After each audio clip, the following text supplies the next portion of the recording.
if you look back historically, Canadians have been asked to consider this in one way, shape, or form about every 50 years, from the U.S. Revolutionary War through the Fenian raids, through the post-war economic arrangements that we made. And so it's a good idea to think about this stuff once in a while, hypothetically. So first of all, as you say, Canada has a significant, Canada as a state has a significant influence in the U.S. legislature, second only to California.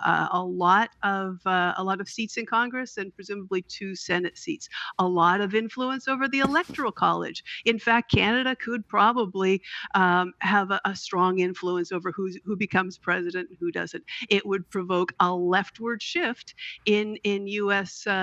politics. It would provoke a progressive shift. So I think Donald Trump better be careful what you wish for, because it might come true. Because there's no way that a Canada as a 51st state would ever see a leader like Donald Trump become president.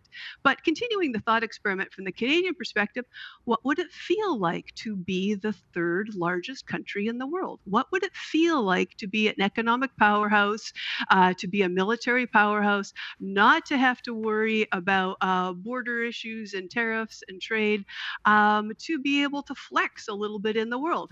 I'm not saying that's a good thing, but that's the sort of stuff that Diane Francis was writing about a few years ago when she proposed merger of the century. So I think as a thought experiment, we ought to take this seriously and then immediately reject it, because there's all sorts of reasons why it's a terrible idea.